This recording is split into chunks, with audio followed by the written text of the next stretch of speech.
So then let's consider first of all, what is a mind in the grip of vicious circles? Well, one of the most obvious instances that we all know is the phenomenon of worry. The doctor tells you that you have to have an operation. And that has been set up so that automatically everybody worries about it. But since worrying takes away your appetite and your sleep, it's not good for you. But you can't stop worrying, and therefore you get additionally worried that you are worrying. And then, furthermore, because that is quite absurd, and you are mad at yourself because you do it, you are worried because you worry because you worry. That is a vicious circle. So now, can you allow your mind to be quiet? Isn't it difficult? Because the mind seems to be like a monkey, jumping up and down and jabbering all the time. Once you've learned to think, you can't stop. And an enormous number of people devote their lives to keeping their minds busy and feel extremely uncomfortable with silence. When you're alone, nobody's saying anything, there's nothing to do. There's this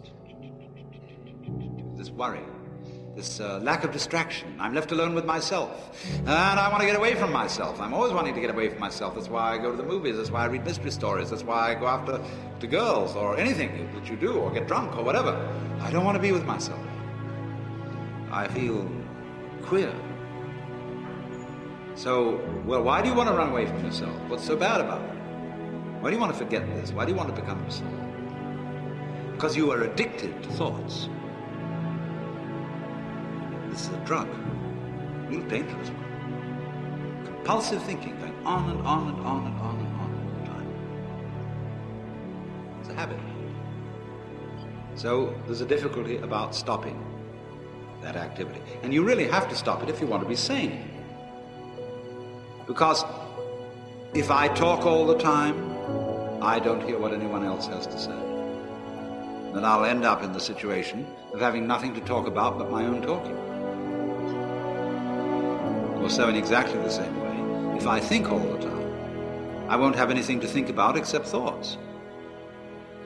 So in order to have something to think about, there are times when you simply must stop thinking. Well, how do you do that? The first rule is don't try to. Because if you do, you will be like someone trying to make rough water smooth with a flat iron. And all that will do will stir it up. So in the same way as a muddy, turbulent pool quiets itself when left alone, you have to know how to leave your mind alone. It will quiet itself.